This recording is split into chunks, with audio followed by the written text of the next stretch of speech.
Hello, Helena. I'm Emily McVeigh, Executive Director of the United Way of the Lewis and Clark area, and we're here for this week's United Way Partner Spotlight with Brandy Thomas from Childcare Connections. Welcome, Brandy.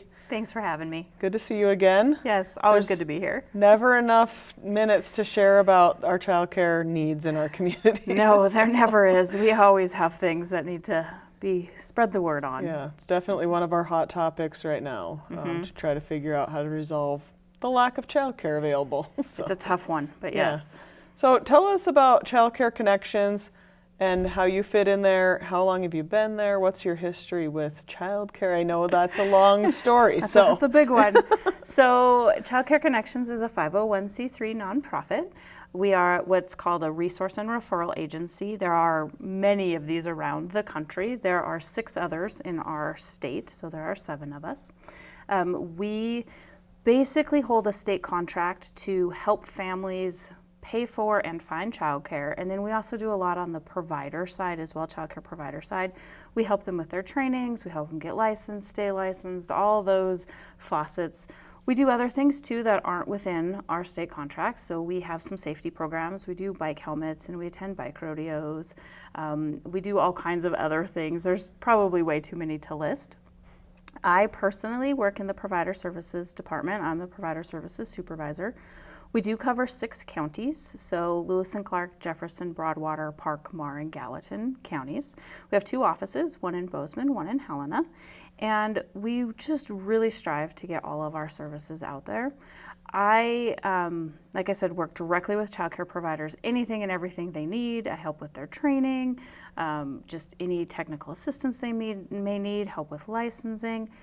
And I've been with Childcare Connections only about 6 years, but before we were Childcare Connections, many people know in this community we were Childcare Partnerships, and I was with them for additional years. So I've been in the early childhood field over 20 years now. Great. So good for the continuity with the switch over from one to the other. And I still do accidentally call it Childcare Partnerships. Many people do, and that's okay. Yeah. We have a lot of our partners have been changing their names lately, and it's a struggle for me. So just know I still love you no matter what I call you. Oh, perfect. We were talking a little bit about the challenges families finding affordable child care, child care in general, but especially affordable child care. Having worked in the field for over 20 years, is there something that you wish the community understood about the work you do at Childcare Connections and how you guys help people connect with affordable childcare? Yeah, so there's a lot of things. So COVID was horrible. We all know that. But a good thing that came out of COVID was it did put a spotlight on childcare on a national level. Montana is considered a childcare desert. We don't have significant childcare spots to meet the need of all of the children out there that may need a spot. So that's one thing to know. The second thing to know is that childcare providers do not make money. This is not a money-making field. So when a parent says, I can't afford this because it's $700 to $1,000 a month, believe me, that childcare provider is not making, she's not banking in on this. There's a lot of expenses and a lot of things that go into that people don't see. Right. And then the other thing, the big thing I would want everybody to know is that this just isn't a problem for parents that have young children that need childcare. This is a problem for everybody. Everybody needs to be aware and help with this problem. Sure. When you said we don't have adequate number of spots, sometimes I hear we have 1 spot for every 4 kids or 1 spot for every 6 kids. What's the current number? Do you know? It depends by county. Okay. We have it broke down by county. So Lewis and Clark is better than some others, but still not great. So we're only at about 57% of the need met in Lewis and Clark County. Some of our other counties like Gallatin are even less than that. I think the last number I saw was something around 42%. We actually tell our Gallatin families that they should be on a waiting list a year before they're pregnant. Oh boy. If they want, depending on where they want to go. It's not that slots aren't available out there, but especially if you're a parent that really wants into a specific program or a specific type of program, you're going to have to look at waiting lists. So about 50% of our kids who need childcare spots there's not a spot available for. So one of the biggest needs is more childcare spots. More childcare spots, yeah. We've talked about universal pre-K before, which could help, because that would take on some of those pre-K age and open up some infant toddler slots. One thing that was really highlighted through COVID too, though, was after school care for, those K through third, fourth graders that still aren't quite in that I can be home alone, but, beyond childcare. So that after school care piece is a big one too. Sure. And one of the reasons that we don't have a lot of access to spots right now is hiring. Obviously, employment has been an issue across the board, all of the different areas of employment, but childcare has been hit really hard.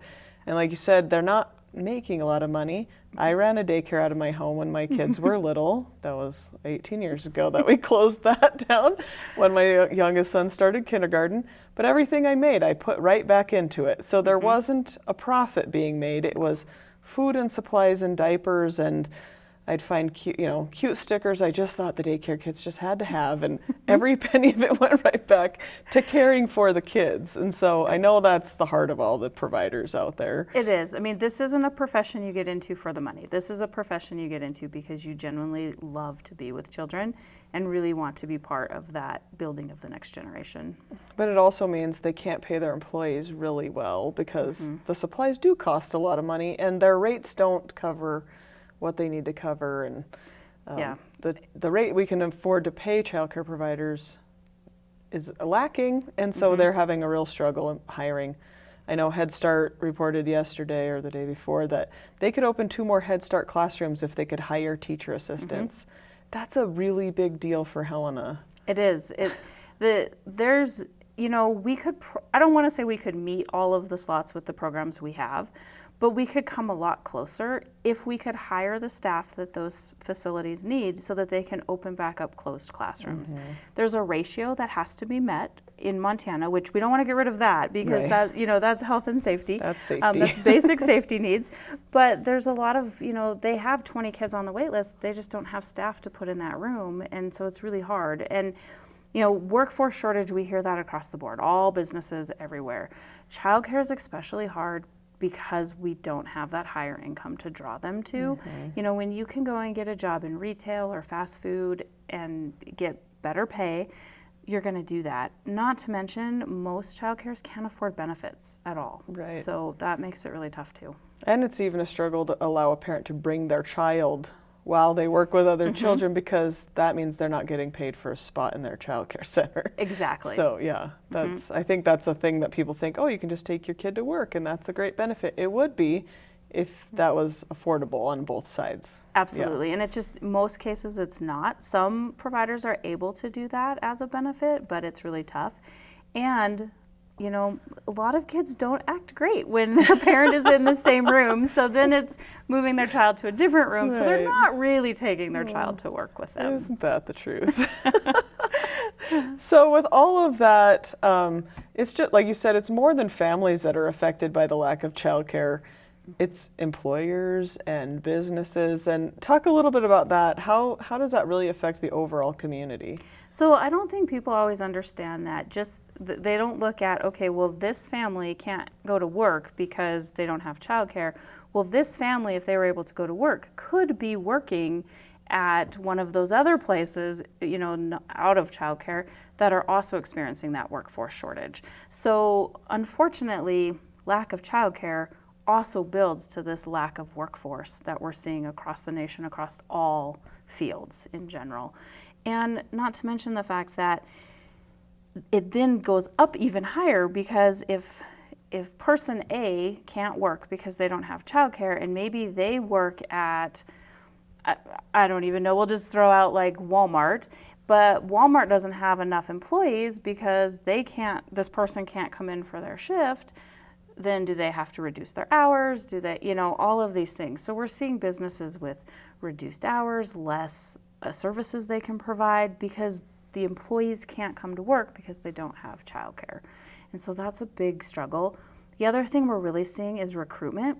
We have a lot of big business trying to come into Montana and really bring those jobs and that economic stability to Montana, but they can't find employees because they can't find childcare.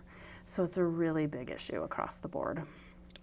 So are there ways employers can help staff with childcare? I know we talk a lot about really creative ways that we could potentially bring in more childcare centers to businesses on site or co-ops or all kinds of different things. Oh yeah, there's so many different levels. So I'm just going to even start at the basic level of just having family-friendly practices in your business, obviously allowing maternity leave, but then after that, allowing parents to bring their child to work for the first 6 months. They don't do much, in those sleep a first lot. 6 months. So, allowing that to come in, or having policies where you just understand if a parent can't come into work that day because their child's sick, because they can't take them to childcare if they're sick. Having policies in place that allow them to have flexible schedules so that they can go to those games or those recitals or all of those things is really important as well. Moving even beyond having family-friendly practices, split shifts or alternate shifts or, work from home. Yep, all of those That's the new thing. Even though I don't know that work from home with your kids is always the best solution. I can't imagine how that would have worked in my life, honestly. No. Sometimes it's okay, sometimes it's not. But, taking even that bigger step, and I'm not even jumping to that big step of opening your own facility within your business. Although if you want to do that, reach out to me. We will help you all the way because that's amazing. You don't make a lot of money, but you do keep your employees and you have that retention. And you have good employees because they know, the benefits they're getting. But even below that level, yeah, you can partner with a childcare program to buy slots. So you've bought 5 slots in this childcare program and your staff get to fill them. You can do other partnerships where you maybe come together as a large 5 or 10 businesses come together to open a childcare and do it as a kind of a co-op, and their staff gets first op into those spots. There's lots of different ways that employers can support childcare. And we are here. We will help. We will discuss those alternate crazy solutions sometimes. Anything we can do to help increase childcare slots, especially in the business sector, we're willing to help. Those have been happening around Montana and of course around the country, but really some of those ideas have been brought close to home. So it's not reinventing the wheel. Right. You can bring those ideas to town. Absolutely. For example, SP Health just received an innovation grant to expand their childcare services because they know they have a lot of staff that have children that are really struggling and can't get into their already existing childcare. And so they're going to expand their spots, opening up other spots in the community for childcare. So just really thinking about innovative ways that we can do that. Yeah, there was the innovation grants just granted, and it was St. Peter's, Discovery Kids Zone, and the YWCA were there. And local. Florence Crittenton. Oh, nice. Yeah. So we did get 4 in this Great. community. So hopefully that will increase our slots as well. Yeah. Sometimes it's just about the shuffle. It is. It is exactly what it is. Yep. Yeah. So how would our community be impacted if there's anything else that we haven't talked about if childcare were more accessible, and who would be impacted by that? Honestly, everybody would be impacted by that, whether you have kids, grandkids, even if you're just a single person, no kids on the horizon, it's going to help you because the goods and services that you are requiring or wanting, they will be available because we'll have a larger workforce because those working families will be able to go to work and feel safe that their child is okay in the childcare program that they've left them in. So are there ways that people that don't have kids or young people in their lives, how can they get involved to help resolve some of these issues? Well, I would first have to say, pay attention to federal and state legislative sessions and look at the bills coming up and look at some of that funding and understand that the funding that's funneling into childcare right now is barely enough to keep people afloat. It's not, we're not going out and buying new cars or anything like that. So just really paying attention to that, advocating for childcare, understanding if you're a business owner that your employee may not be able to come in that day because their kiddo is sick, or just, being more relevant to the discussion, and also thinking outside the box. How can we help? What can we do? And of course, you can always call Childcare Connections. We are a nonprofit, so we do accept donations. All of our donations go for certain causes, our bike rodeos, or you have emergency scholarship funds to help families that don't really qualify for state assistance, but still really need some help. We're working on a GAP scholarship that we have piloting in our Livingston area right now. So lots of ways to get involved if you don't have kids. And there's ways to volunteer within the childcare centers that we have in town. I know there's a lot of the centers that we worked with in the past who have, people teaching second languages, music. Yep. They're incredibly creative in the things that they're teaching very young children. So all options open. Absolutely. And we are starting that's been piloted in Great Falls, and we're moving it statewide, but we're starting a statewide substitute pool. That is so great. For childcare providers. So if you're interested in becoming a substitute in childcare, please reach out. You can find more information on raisemontana.org. Or come to our website, cccmontana.org, and we can link you to those pieces too. But subs are really important too, because if a childcare provider's sick, they obviously can't take care of kids, which could mean they could close for the day, which means now all these parents have to stay home. So if we have these subs and we build this sub pool up, we can really help affect that way as well. Yeah, that's a wonderful program. I was very excited to hear about that. It's something we've been working on for years. We sort of did our own little impromptu one back 20 years ago when I was doing daycare. We just kind of did our own little thing between friends. Yeah, we had to do that because you can't just shut down a daycare of 16 one day. Because that's a hard call to make to every parent that morning. Right.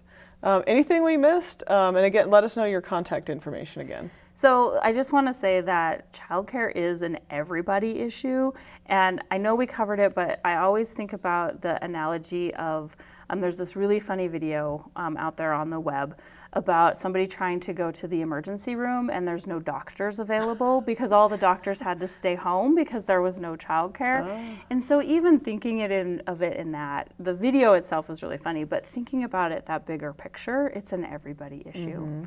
Again, if you're interested or want to have a bigger conversation or employer-supported care, you can contact me. I'm Brandy at Childcare Connections, and our main webpage is cccmontana.org. Phone number 406-587-7786, or you can contact me directly, and my email is just brandy@cccmontana.org as well. Great. Thank you for coming again. Yes. All right. Thank you, Helena. We'll see you again next week.